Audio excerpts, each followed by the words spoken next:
வங்கக்கடலில் உருவாகியுள்ள காற்றழுத்த தாழ்வு பகுதி என்று வானிலை ஆய்வு மையம் தெரிவித்திருக்கிறது.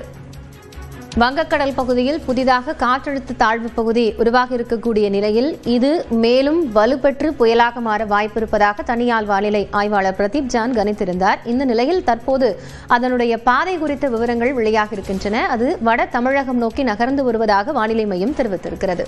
கூடுதல் விவரங்களை செய்தியாளர் லிபிகாவிடம் கேட்கலாம். லிபிகா, இப்போ இந்த காற்றழுத்த தாழ்வு பகுதி வட திசை நோக்கி வட தமிழகம் நோக்கி நகர்கிறது. இது எந்த அளவிற்கு வலுப்பெறுவதற்கான வாய்ப்பு இருக்கு? விவரம் என்ன?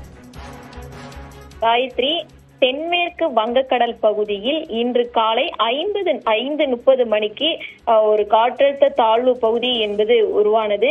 இது தொடர்ந்து 8:30 மணிக்கு ஆழ்ந்த காற்றழுத்த தாழ்வு பகுதியாக தற்போது வலுப்பெற்றிருக்கின்றது.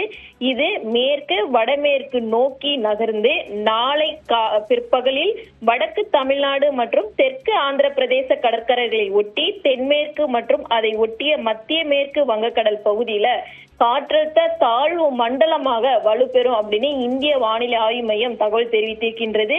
தொடர்ச்சியாக அதன் பின்னர் அது மேற்கு வடமேற்காக வடக்கு தமிழ்நாடு, புதுச்சேரி மற்றும் தெற்கு ஆந்திர பிரதேச கடற்கரைகளை நோக்கி அடுத்த 24 மணி நேரத்தில் மேலும் தீவிரமடையும். அதாவது ஆழ்ந்த காற்றழுத்த தாழ்வு மண்டலமாக வலுப்பெறுவதற்கான வாய்ப்புகள் இருப்பதாக தற்போது இந்திய வானிலை ஆய்வு மையம் தெரிவித்திருக்கின்றது. இது வட தமிழ்நாடு நோக்கி வருவதின் காரணமாக வடகடலோர மாவட்டங்களுக்கு அதிகப்படியான மழைக்கு வாய்ப்பு இருக்கிறது. குறிப்பாக சென்னை, திருவள்ளூர், காஞ்சிபுரம், செங்கல்பட்டு உள்ளிட்ட மாவட்டங்களுக்கு மிக கனமழைக்கு அதிக வாய்ப்பு இருக்கின்றது. தற்போது ஆழ்ந்த காற்றழுத்த தாழ்வு மண்டலம் வரை வருவதற்கான வாய்ப்பு இருப்பதாக வானிலை ஆய்வு மையம் கணித்திருக்கக்கூடிய நிலையில் தொடர்ச்சியாக இது மேலும் வலுப்பெறுமா என்பது குறித்து தொடர்ந்து வானிலை ஆய்வு மையத்தினுடைய அடுத்த கட்ட நிலவரத்தின் அடிப்படையில் நமக்கு தெரிய வரும்.